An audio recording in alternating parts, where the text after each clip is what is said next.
we'll get things started here today. And first of all, my name is Andrew Rothman. I am the Wildlife Campaigns Director for Environment America. I'm very excited to be with you all today as part of our Fall Legislative Brief Series. We're kicking off our briefing series today with a discussion called Critical Crossroads, the case for building wildlife crossings. And we're excited to have state legislators from at least 12 states in the audience today. Thank you for coming. And in our conversation today, we are joined by 4 guests who have personal experience with wildlife crossing policy and/or getting wildlife crossings on the ground. Today, we're going to talk about the importance of wildlife crossings, as well as provide updated information on opportunities, as well as challenges related to getting more wildlife crossings built in the US. But first, why are we even talking about wildlife crossings? Well, each year there are nearly 2 million wildlife vehicle collisions in the United States. This results in millions of dead animals, but also causes some $10 billion in damage, tens of thousands of injuries, and hundreds of lives. Wildlife collisions are a highway safety issue as much as they are a wildlife issue. Fortunately, wildlife crossings are a solution for both highway safety and wildlife conservation. Wildlife crossings are, of course, structures that help wildlife safely cross roads. They may be bridges or overpasses. They may be culverts or tunnels under or through roads. And sometimes there might even be structures built into roads to help small animals like turtles or frogs or even salamanders cross the road. Importantly, such structures are highly effective and can reduce wildlife collisions by some 90%. So across the country, the states are starting to invest in wildlife crossings to make roads safer for people and wildlife. Simply put, wildlife crossings save lives. So the webinar today is to help educate you all on wildlife crossings and hopefully get you engaged in supporting getting wildlife crossings or more wildlife crossings built in your state. And so with that, I would like to introduce our 4 guests. First, we're really lucky to have Representative Pam Marsh of Oregon. Representative Marsh represents the state's 5th district in Southern Oregon. She has served the district since November of 2016, and she currently serves as the chair of the House Committee on Housing and Homelessness, and serves on the House Committee on Climate, Energy, and the Environment, the House Committee on Agriculture, Land Use, Natural Resources, and Water, and the House Committee on Revenue. Ms. Marsh has lived in Southern Oregon since 1994 with her husband, with whom she has 4 children. Thank you for joining Representative Marsh. After Representative Marsh, we're going to hear from Travis Wilson. Unfortunately, Travis's camera's not working today, but I'm sure that you'll see some fun slides from him in the presentation today. Travis is the Eastern DOT Habitat Conservation Coordinator for the North Carolina Wildlife Resources Commission. He has been working on road ecology issues in North Carolina for about 23 years. During this time, they've been successful in constructing several wildlife crossings across the state, and Travis works to implement standard design practices that promote highway permeability for wildlife. Travis is engaged in educating people about wildlife crossings, as well as wildlife crossing design and monitoring, and funding efforts for wildlife crossings in North Carolina. Thanks for joining Travis. After Travis, we're going to hear from Nova Simpson. Nova is the Wildlife Crossings Program Manager for the Nevada Department of Transportation. She's worked there for some 12 years and is based in Carson City, Nevada. And she is devoted to saving the lives of animals and humans that are at risk every day where our highways intersect with nature. And then finally, we'll wrap up with Logan Christian. Logan serves as the Wildlife and Habitat Specialist for the National Caucus of Environmental Legislators, where he researches and tracks wildlife policy trends and supports legislators working on a variety of issues, including habitat connectivity, wildlife agency funding, wildlife trafficking, human-wildlife coexistence, endangered species recovery, wildfire resilience, watershed management, invasive species. Logan's got a lot on his plate. And he also manages NCEL's Wildlife Corridors and Crossings Working Group, which maybe we'll hear a little bit more about later. So we're really thankful for having these guests with us today. Thank you for being here. And just a couple of notes before we get started. A little housekeeping here. First, and most importantly, questions. We have reserved about 15 minutes at the end of the session for Q&A. Um, what you'll do is as you have questions, please put them in the Q&A. You should see a Q&A button on the bottom of your screen, and that should be able to pop up and you'll be able to put your question in there. Our staff are going to be collecting questions kind of throughout the program. And then when we have our time for Q&A at the end, we'll try to get to as many of those questions as we can. I'll also note that all attendees are muted by default. If we do have some time to ask some live questions, you will be able to raise your hand and we can call on you at that time, and then you'll be allowed to unmute yourself to ask your question. So that being said, it's an honor to have Representative Marsh be with us today, representing the 5th District of Oregon. So thank you for being here. We'll start with you. The floor is yours. Thank you. Thank you so much, Andrew. And thank you all for joining us today. I want to be clear as we get into this presentation, you're going to hear from a number of experts that we have lined up later in the hour. I am not an expert. I am very much a layperson and a legislator and a neighbor of what we hope will be a new wildlife crossing here in Southern Oregon. And my job today is really to tell you the story of the work that we are doing here. And in order to tell you that story, I have to sort of give you an idea of the setting in which I live and work. Here in Southern Oregon, we have sort of an extraordinary geographic setting. We have the convergence of 3 mountain ranges right here in Southwest Oregon, the Klamath, the Siskiyou, and the Cascades. And as a result of the convergence of those mountain ranges, we have an area with extraordinary biodiversity. It's really biodiversity that rivals anything, even on a national basis. We have plants that exist here and no place else in the world. We have an incredible array of animals, including bears, big animals, bears, mountain lions, and deer, elk. We have small mammals, Pacific fishers, coyotes, bobcats, ringtails. We have birds that travel through this area and are seen in very few other locations. So it's an extraordinary environment. And we've recognized that for a while. And for decades, a very dedicated group of biologists and advocates worked to try to figure out how we were going to protect this extraordinary biodiversity. And in the waning days of the Clinton administration, we were able to get a presidential proclamation to establish a monument here, the Cascade-Siskiyou National Monument, the only monument to that point in the country that was ever established on the basis of biodiversity. In the waning days of the Obama administration, we got an expansion of the monument, and we did so largely because we realized that climate change was really affecting the different subclimates in the monument, and that animals needed to be able to move from one area of the monument to another, which meant that we needed to have more protected lands within the confines of the monument. So all of that was wonderful. It was tremendous steps forward. It was a cause for great celebration and a local community that's really embraced this work around the monument.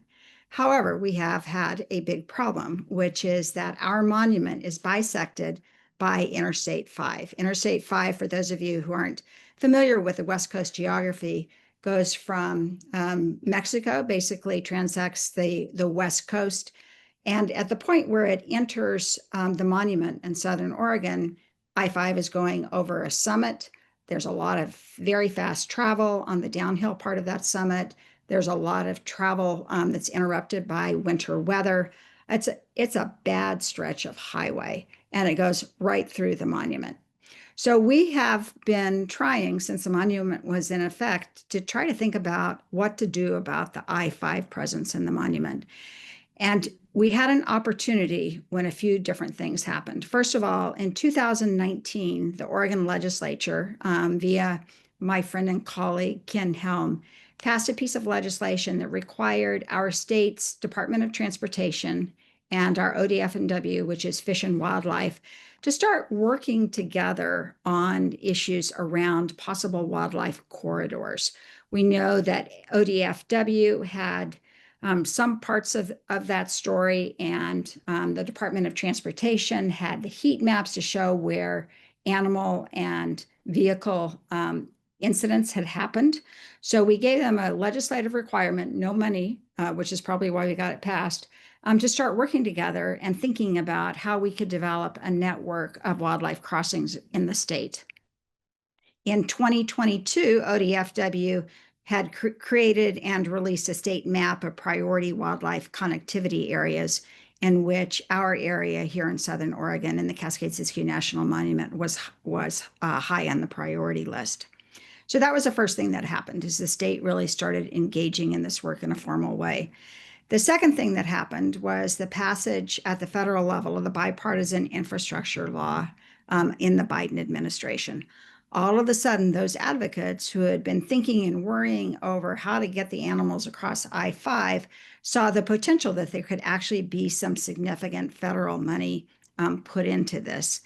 And that really prompted the third big event, which was the development of an incredible stakeholder group, which named itself the Southern Oregon Wildlife Crossing Coalition.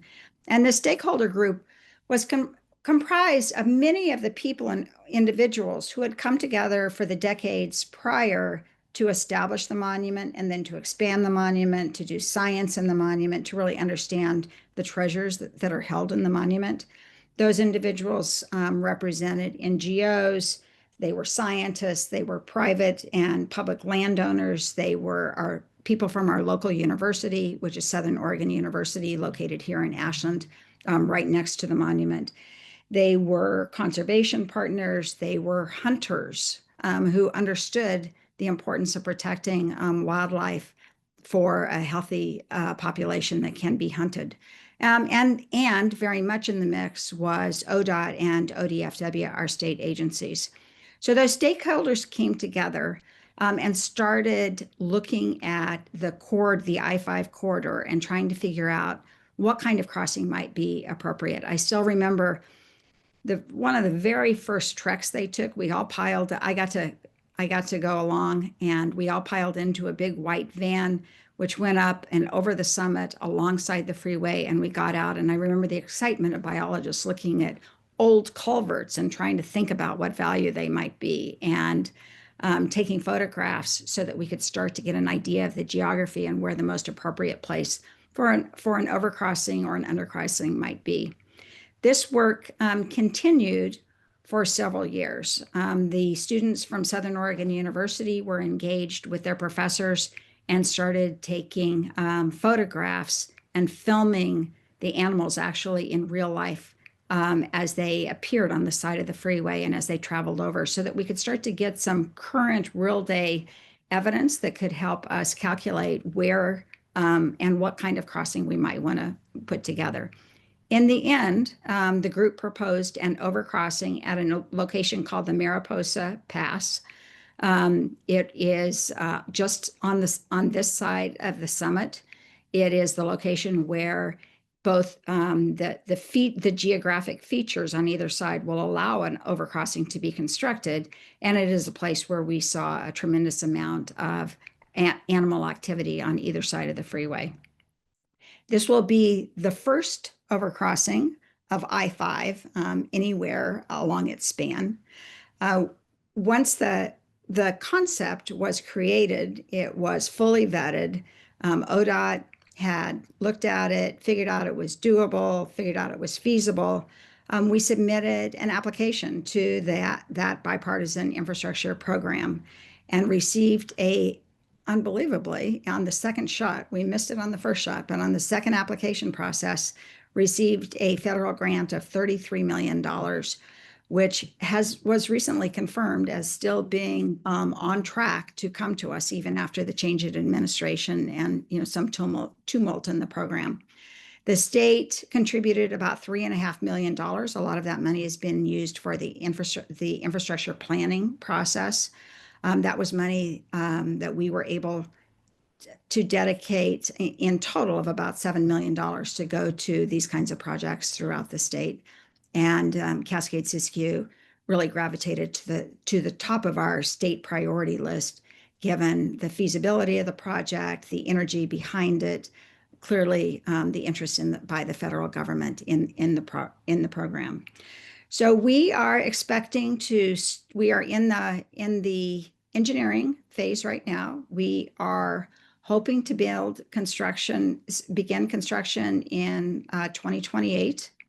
We'll have the overpass, and I would invite all of you to come to Southern Oregon once we have this overpass, because it's going to be an incredible thing to be able to drive down and over across the I-5 summit and to look up and to know that there may be bear and elk and other critters passing over your heads as you pass down the freeway. A lot of other elements that will obviously be a part of this. There'll be a long span of fencing on either side of the freeway to encourage the animals to seek out the crossing. We want to minimize the intersection of animals and car and truck travel. That's obviously the point of doing all of this. So we understand that we're going to need to direct the traffic so that animals will know where to go. And that's our story here in Southern Oregon. So stay tuned. Mariposa Pass overcross, first overcross on the I-5 corridor anywhere on the West Coast. Well, that's amazing. I'm really excited to hear about that project. I'm sure your neighbors to the north will be jealous if you get that up over the I-5 before some project in Washington. Yeah. So thank you very much for that. I look forward to visiting someday soon and continuing to tell the story of this to be built crossing. Super. Next up, we're going to have Travis Wilson. Travis is going to talk a little bit more about the importance of crossings in North Carolina and hopefully a little bit about how the North Carolina Wildlife Resource Commission is working with other agencies to facilitate wildlife crossings in North Carolina. So, Travis, I see your slides. Over to you. All right. Thank you, Andrew. Yes, I'm going to give a kind of an overview and history of North Carolina. North Carolina has been incorporating wildlife passage measures into highway projects since around the mid-90s. I'm not advancing.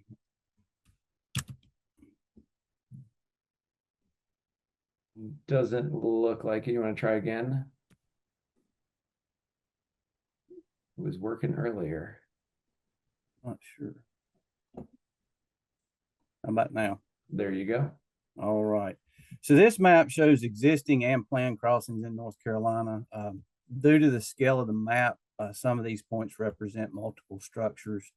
But the yellow pins that you see are completed projects. The red pins are projects that are either in construction or have a commitment to be constructed in the future. And the blue pins are a couple of projects that were completed for listed species.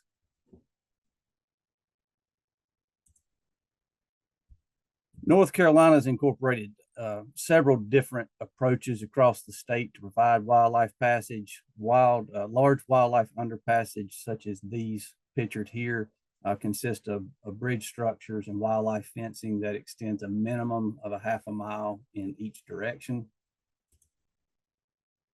They're utilized by a broad range of species and are usually where we are locating these are in areas where we've had new location projects or highways that got widened and bisecting large contiguous parcels of undeveloped property and conservation property, and they're designed to provide ecological connectivity across a broad landscape.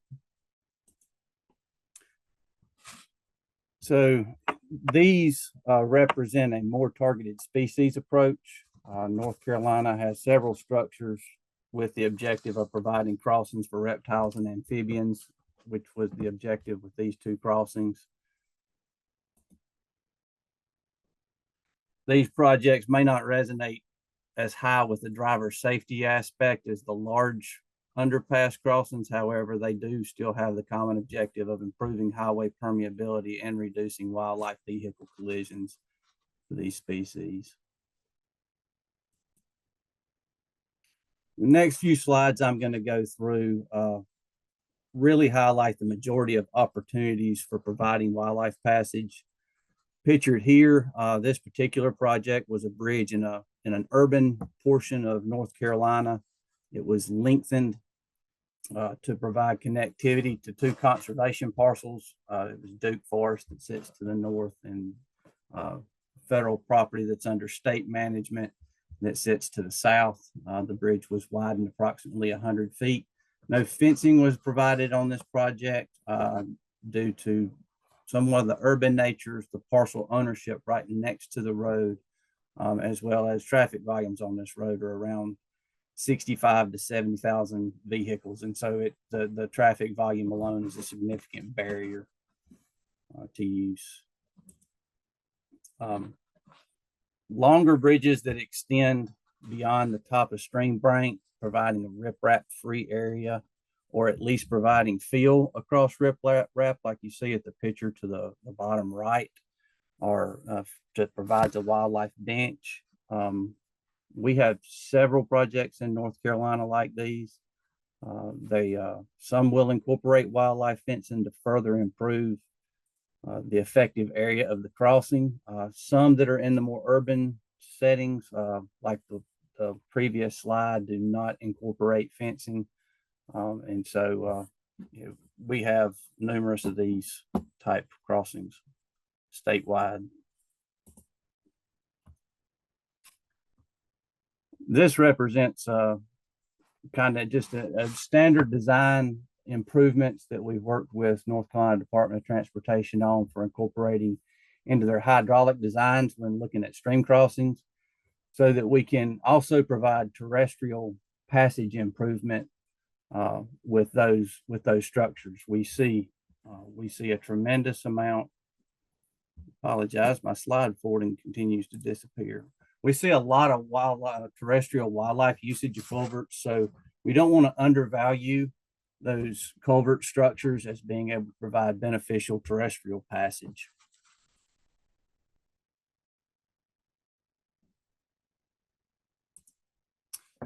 All right, so one of the questions I get asked a fair amount over the years is, what has allowed North Carolina to successfully implement wildlife crossing projects? The North Carolina Department of Transportation manages about 80,000 miles of highway. It's the second largest state maintained highway system. And so this gives us one primary transportation entity to coordinate with instead of multiple transportation entities across the state, county governments and city governments and such. And that has worked out to be beneficial from my perspective with such a large highway state transportation agency.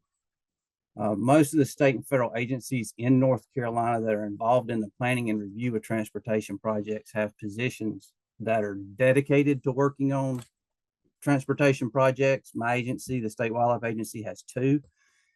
And so one of the coordination processes that was developed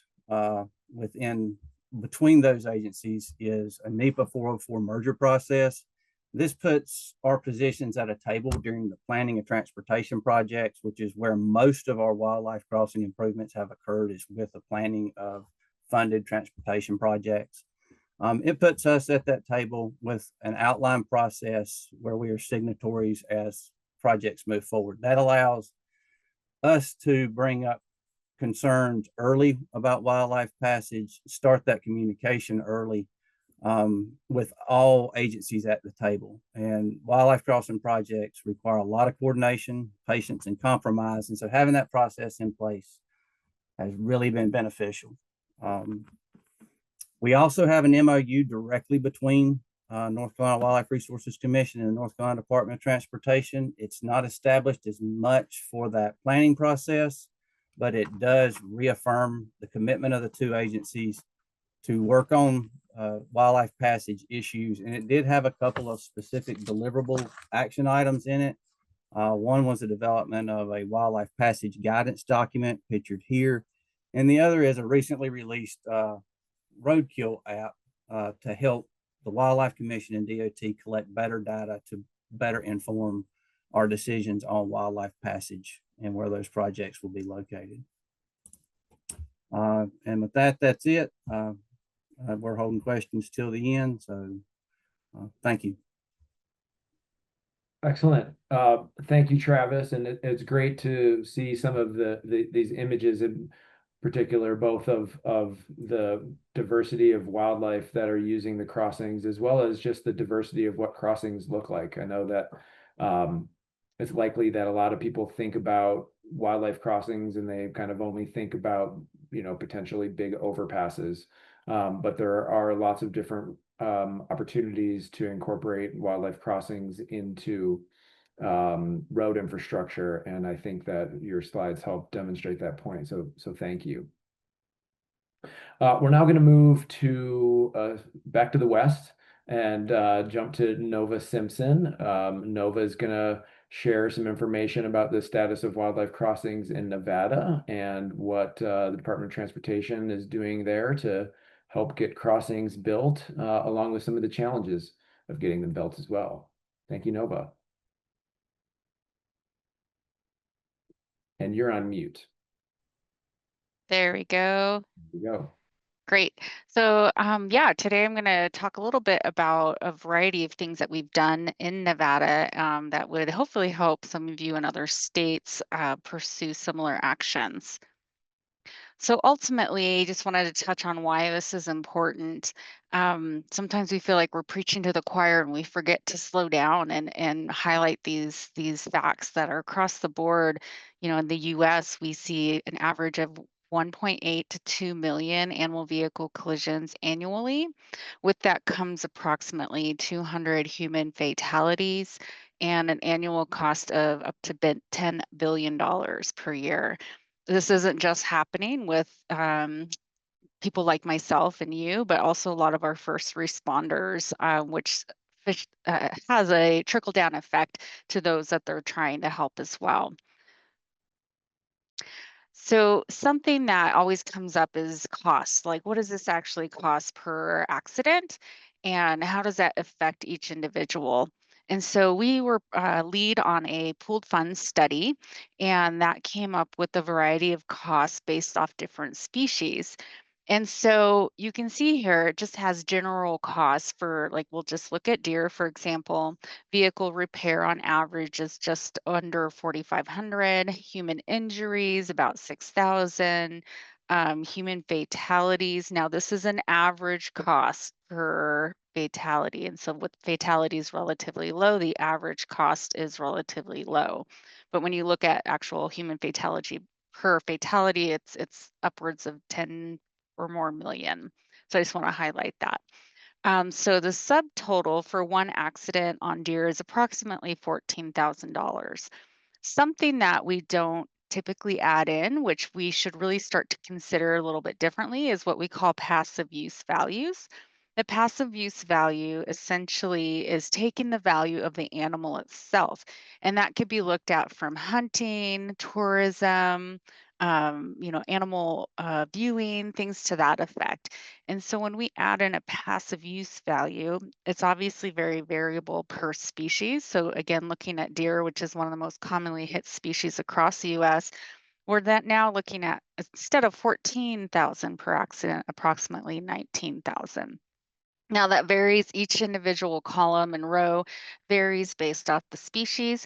We did this for a variety of large mammals, as well as a few species that looked at those that are on in threatened or endangered lists and what the value is for that. So looking at the grizzly bear, the value skyrockets up to over $4 million for that value of a grizzly bear because of their ESA status. So what does that mean for a specific state? If you were to look at one state, I use Washington here as an example because I was just there about a month ago at the speaking engagement and ran through their data sets. And so looking at their website, data set from 2019 through 2023, they actually have a robust data set showing how many animals, each individual species, how many collisions occurred. So again, just focusing on deer because we can't cover it all. They actually had more than 21,000 crashes, carcasses reported. And so again, if we're looking at that 14,000, just looking at the vehicle repair, human injury, and fatality totals, we're looking at an annual cost of almost $300 million. So that's pretty substantial. Now, if we add in that passive use value going up to 19,000, now we're looking at over 400 million. Again, this is just one state, one species. So I think it's important to look at this from each individual state. And considering if you're going to integrate, just the crash, human injury, and fatality costs, or if you're also going to integrate the passive use value. I think a lot of us on the biology side would like to see us start to use that passive use value, but it is a complicated thought process that can be hard to justify, which is what would be nice to see passive use values done for all the different species. Now, talking about mitigation options, I won't spend too much time on this because I know we just had that overview from North Carolina, which was great, but they can be anything from small improvements such as signage, small pathways underneath bridges, to upgrading existing infrastructure. So these are particularly some smaller culverts, and we just filled in with some gravel that helps for animal movement over large riprap. Up to the larger underpasses. So these are tunnels for wildlife. And then the golden egg, which is the overpasses. Now, I say that golden egg, but this is really, it varies based off the species and the needs. So this is not always the need for what you're looking to address. So looking at Nevada, we actually did a prioritization just this last, I believe it was released in mid-year this summer. But we utilize a variety of data layers to create a surface that essentially got us down to our top 30 priority areas. Now that was based off wildlife vehicle collisions, wildlife movement, game habitat, special status species habitat, and ecological systems. This is a really complex GIS analysis, so I won't spend too much time on it, but I want to give you a kind of an example of what we did here in Nevada and some of the benefits we've gotten. So looking at this northeast corner, we're going to go ahead and zoom in. So this is an area called our Pequot Summit and US 93, so I-80, US 93 mule deer herd. So this is a migratory corridor. So this is a little bit more refined than when you're dealing with animals that are living across the entire range and maybe not as focused. But in this case, it was a migration. So twice a year, these animals would move through, have to cross US 93 as well as Interstate 80. You can see that these projects, there's dates next to certain areas.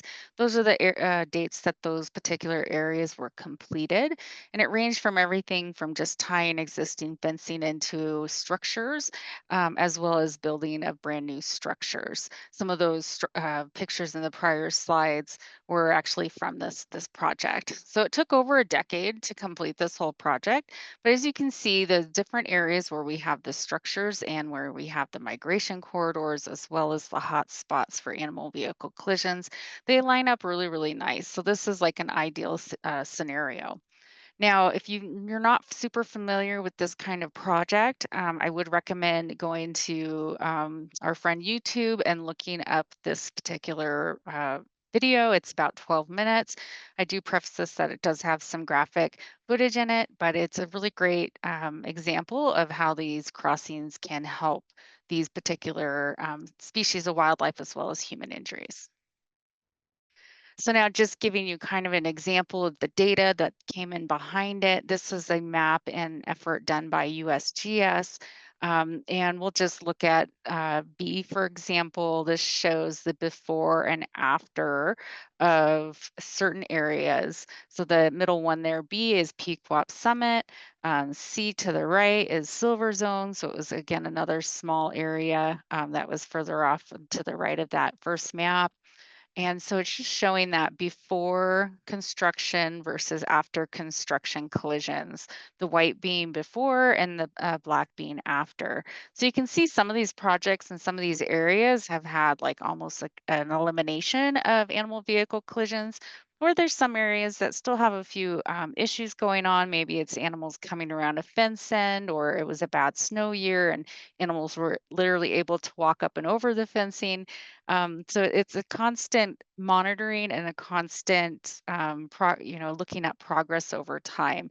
But for the most part, these projects have been substantially successful. We're seeing up to 90 to 95% reduction in animal vehicle collisions.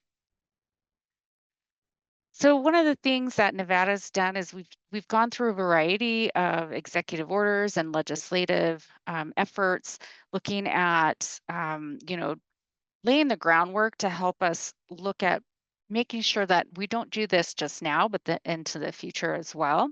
So our executive order back in 2021, it set up a conservation framework, and within that, it actually spells out that we need to work closely with our partners at the Department of Wildlife, which we do really, really well. But we again wanted to set this up for long-term considerations. In 2023, we did Assembly Bill 112, which established a wildlife crossing fund.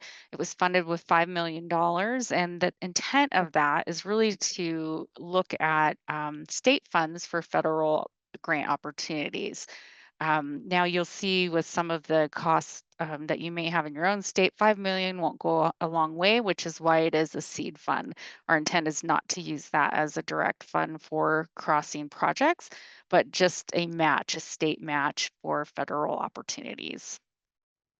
In 2025, we had Assembly Bill 486. It definitely morphed over the time of that bill, but in the end, it updated the NRS 408.133, which is a Nevada NRS specific to the Nevada Department of Transportation. And it calls out a few things such as reporting on different process and progress on these different projects that we've identified in the top 30. As well as reporting with our yearly reports, how that looks for different projects in the sense of like how many animal vehicle collisions were within those ranges and how did we address mitigation options. I did want to highlight quickly too that the voters in Nevada do support additional funding for mitigation. This was done by Pew back in 2023, and I just thought it was a really interesting study that they did. Again, it's a survey, so take it with as you will. But we always think that the survey results were really interesting because more than 60% of those who took the survey knew nothing about wildlife migration. More than 90% believed that these migration policies are important. More than 80% believe we can do so without jeopardizing industry needs. And what I thought was really fascinating was the socioeconomic differences that our highest support came from minorities, those with people that make less than $60,000 a year, and highest support from women of age 18 to 49. Nova, Yes. I think to preserve some time for questions, I think we'll have you wrap it up so that we can have Logan Yep. share some information as well. Absolutely. This is my last slide. So this is Coyote Springs, just really high level. This was our grant award from the Wildlife Crossing Pilot Program. We got $16.8 million from that. So we thank those who's been involved in this. And then we will be matching that with 1 million. And Critical Habitat is now going to be fenced 68 miles of it and creation of 61 wildlife crossings by modifying existing culverts. So a lot of good stuff. We still have a lot of room to grow. So with that, I will go ahead and turn it over. Thank you. Thank you so much, Nova, and thanks for sharing those important details in particular about some of the costs. I know that that's something that always comes to mind as we think about some of these projects, and so understanding the cost as related to the cost of those collisions is an important on the other side to kind of balance things out. So thanks for that, and I think we can talk a little bit more about some of the costs and economics in our Q&A. With that, I'm going to pass it over to Logan. Again, Logan is with the National Caucus of Environmental Legislators. And so I'll pass it over to you to continue.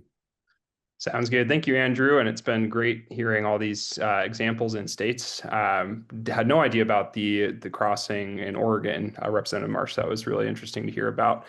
My name is Logan. I'm with the National Caucus of Environmental Legislators. I'm going to go pretty quick here, but here's my email, and I'm happy to follow up more with anybody afterwards. I'll just be talking about some of the trends we're seeing across the country in terms of legislative efforts to support corridors and crossings, and then where things are at on funding and state funding in particular. Just a little bit about NCEL. So we are a nationwide network, nonpartisan network of state legislators with over 1,300 legislators across all 50 states and both major parties. And we serve as sort of a support network for these legislators who are working on environmental issues to provide opportunities for them to learn across state boundaries, convene at both the state, regional, and national level, and engage in some fun experiential learning and kind of understanding what other states are doing. So I'm on the conservation team. We also have a climate and energy, environmental health, and oceans program areas as well.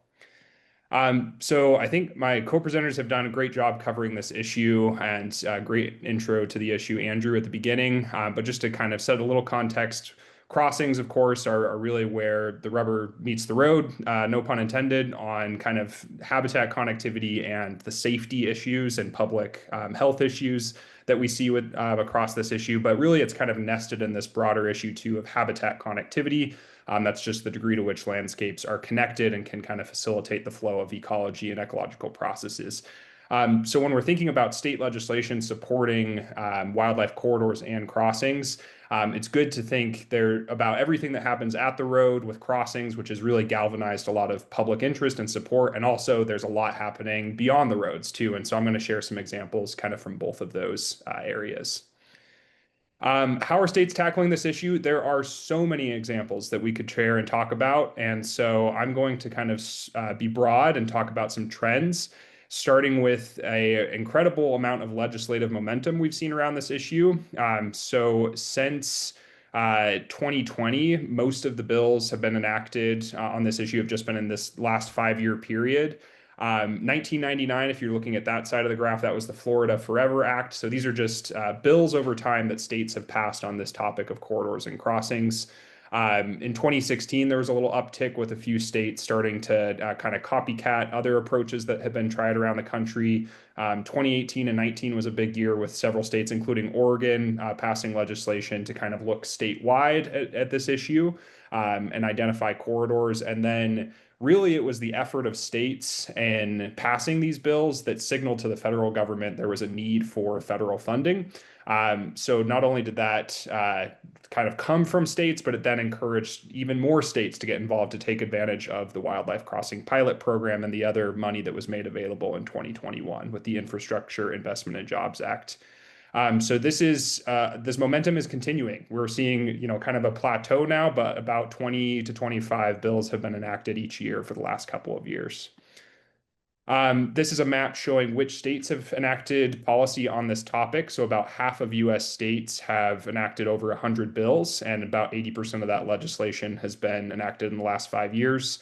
Of course, all these states have taken slightly different approaches. There is a lot of kind of replication of good ideas that's been happening, but some states have done a little bit so far. Some states have gone much, much further. So what I want to briefly share are just a few of the big trends. And I'll say these are trends that we identified with our partner Wildlands Network. We published a report looking at all state bills through 2023. A couple of years ago, we published that. These are some of the big trends, and a lot of states have done one or multiple of these. And so studies and plans sort of refer to thinking statewide about where corridors are, where potential crossing sites should be, what are the benefits of working on this issue. Some states are encouraging interagency coordination, and that's been a key theme is coordination among the Transportation and Wildlife Agency, but also other in-state partners, tribes, NGOs, in some cases out-of-state partners, and some states are really encouraging that kind of coordination through legislation.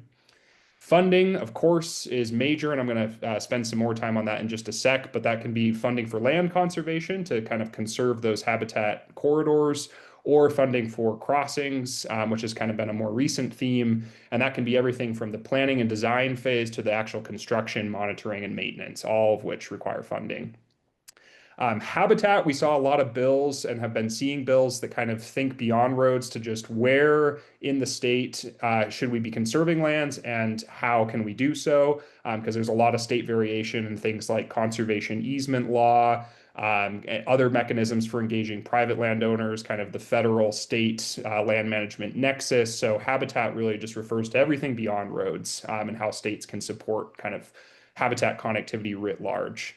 And then permitting and process sounds kind of boring, but it's probably one of the most important topics. This is states making efforts to integrate habitat connectivity into their existing regulations, particularly agency regulations. So think incorporating connectivity into your highway design standards. A few states are starting to do that. Nova talked a little bit about that. I know Nevada's one example.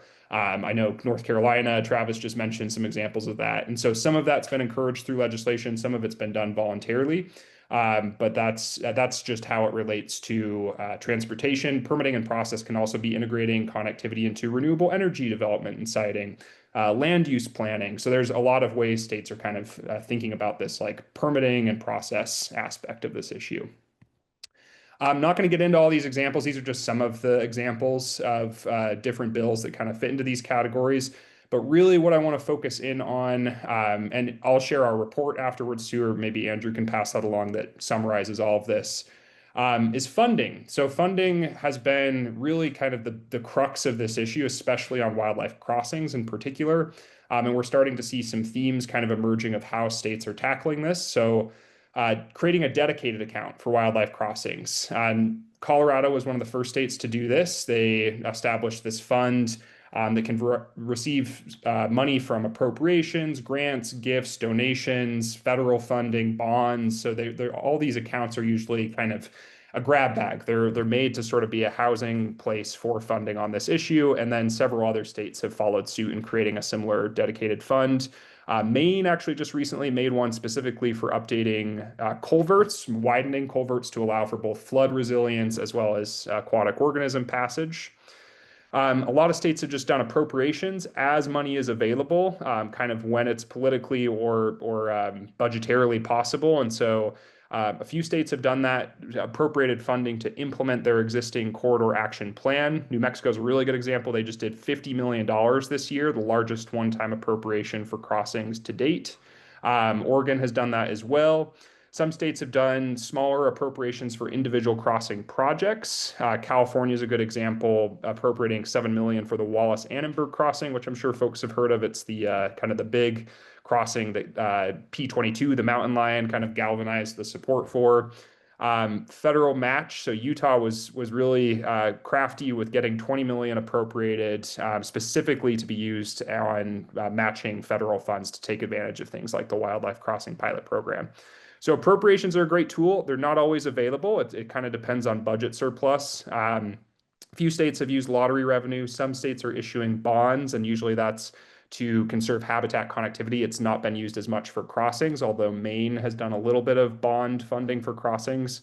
And then a couple states have done funding alignment studies. So this just means looking at kind of the status of how your state agencies are working on this issue, what funding sources might be out there, and using that analysis to kind of attract funding. I know I'm getting low on time, so I'm just going to end with this sort of big, exciting topic, which is continuous funding. And this is what a lot of states are trying, kind of the nut they're trying to crack right now, is getting a permanent dedicated source of funding for crossings. So Wyoming has tapped into their Natural Resource Trust Fund on an annual basis to get funding for both crossings and habitat connectivity work. Minnesota just tapped into their trust fund. Not all states have these trust funds, but some states have other permanent funding sources that just need to be authorized for crossings and connectivity work. Some states are using tax revenue sources, and Montana was the first to get a cannabis tax or a portion of their new cannabis tax for wildlife crossings. So that's permanent moving forward. A couple states have done tire taxes. Oregon's tried a transient lodging tax and just a small increase in their existing tax. And Hawaii actually successfully passed a transient lodging tax increase for natural resources this year to help with conservation, but it's not really focused on crossing. So Oregon specifically had an earmark for crossings. And then you've got a grab bag of other approaches. Special license plates, that's like a voluntary source that's small, but kind of helps people get involved and sport their support for crossings. Car insurance, a couple states have tried that, and there's obviously a good nexus there with kind of how insurance premiums relate to vehicle collisions. But there's a whole story to be told about Maryland and Colorado's work on that. So happy to share more. And then lastly, Florida is like this great example of combining funding sources, not really for crossings, but to get funding to conserve the Florida wildlife corridor. It's about 8 million acres that was designated about 2 decades ago, and now they've been chipping away at acquiring and conserving lands with the partnerships of private landowners. So that's a lot of information, but I'm going to stop there so we have plenty of time for Q&A. And yeah, thank you all so much. Fantastic, Logan. Super helpful, especially to, again, understand what are some of the mechanisms that states are trying to implement to secure funding to add for wildlife connectivity and wildlife crossings. And we do have about 8 minutes, a little bit shorter than expected, but that's okay because we got to hear from the experts. But continuing on the theme of funding, many of you have mentioned the Wildlife Crossings pilot program, and those of you in the audience that perhaps don't know what that program is. This was a program that was established under the Department of Transportation as part of the Infrastructure Investment and Jobs Act, or the IIJA, that was passed under the Biden administration. And the program was designed to provide about $350 million for wildlife crossing infrastructure and planning. And thus far, some 35 projects in 30 states, including Oregon, and others have been approved for funding. There's still hope that there's going to be a third call for proposals because there's about $120 million remaining in that account. However, that program is set to sunset. Again, it's a pilot program at the end of September 2026. So my question in particular, Representative Marsh, as well as Nova and Travis, I'm wondering if you might briefly just talk about how important it is for states to have access to federal funding through something like the Wildlife Crossings pilot program. Sure, this is Pam. I'll take a first go on it. I mean, I think it's clearly essential, especially for the bigger projects that go under the highways, in particular those that use existing conduits. I think are much more doable with state funding. We've done some of those in Oregon and hope to do more. But the big significant infrastructure simply can't be supported by state budgets. And it was, in fact, as I noted, the existence of the federal infrastructure money that was our motivation to even start working on this. Until then, we'd just not seen an option on the local level. So yes, essential. Great. Nova or Travis, anything to add there? Yeah, real quick. North Carolina was fortunate enough to be awarded one of the grants in this past cycle too, $25 million that is for a project in eastern North Carolina to provide wildlife crossings and wildlife fencing to minimize, hopefully eliminate wildlife vehicle collision mortality to endangered red wolves. That project would not have been possible without that federal funding. We submitted 10 grants over those 2 cycles, 7 different projects, because a couple of them were resubmittals. So then, there's at least 2 more that have come on board since then. So that kind of speaks to the number of projects that still are there needing funding that we didn't get. So that federal funding is essential to continue to provide these wildlife passage projects. Excellent. Thanks, Travis. Nova? Yeah, I'll just echo everybody really quick and say that it is essential. We have so many other competing needs, and budgets are tight, and construction costs have gone up, in Nevada at least, about 70% since 2022. So we're not being able to put out much, and so these unfortunately are the projects that kind of fall away due to other pressing and more safety related projects. Great. So let's move on to a couple of other questions. This one came into the Q&A for Travis, and it was for the HERP reptile crossings, how did you overcome the obstacles of not providing for increased driver safety, especially as it relates to funding the projects? So well, I won't go project by project because we don't have the time for that. So really it was based on the fact that the impacts from the new location road or a road widening project. And the new location road was going to bisect two Carolina bays, so it was important habitat. That habitat was conserved as part of the project or in conjunction with the project, and that HERP crossing was installed at that location to not fragment those two habitats. So basically, it was mitigating the impacts of a new location project. In a road widening project scenario, there's lots of documentation of HERP mortality at that location. So again, it was mitigating impacts, and the funding was provided through the funding of the highway improvement project. And in the grand scheme of things, for a HERP crossing in a large road project, it's not a significant cost increase to the project. And with that justification from the biology and the conservation perspective was enough to justify the crossings. Got it. Thanks for answering that question, Travis. The next question is for Nova, and certainly some interest in how you determined the passive value of wildlife. So wondering if you could highlight some of the factors that were used in determining the passive value of wildlife. Yeah, so it took in a variety of topics and factors. I did drop in the link to our research page so that they could dive into that report and really look at it.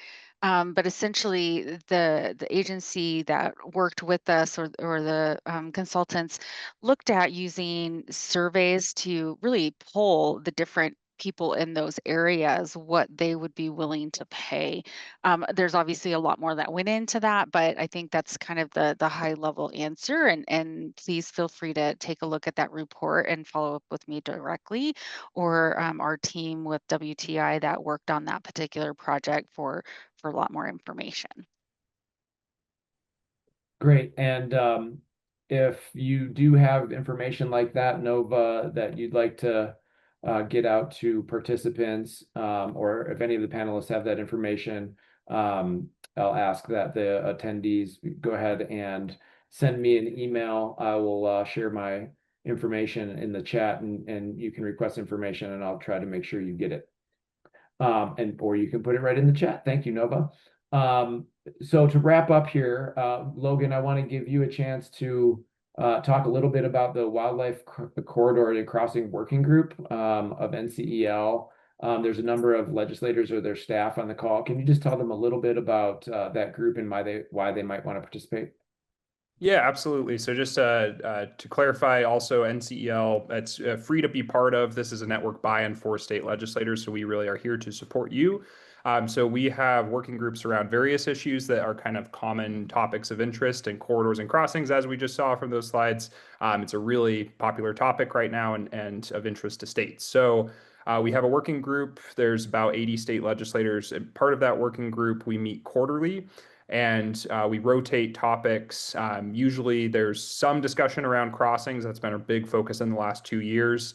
We're also going to kind of continue those updates around crossings while integrating kind of these newer topics I mentioned, things like land use planning, habitat connectivity as it relates to renewable energy development, rewilding, so a lot of different topics. But yes, it is a sort of hub for thinking about all things connectivity, corridors, crossings, and we welcome anybody to join. So if you're interested, I just popped my email in the chat. Feel free to reach out about joining NCEL. Like I said, that's free, and as well as the Corridors and Crossings Working Group. We hope to see more of you there. Fantastic. Well, we are at time. This was a great discussion. I really want to say thank you to our guests who joined literally from across the country.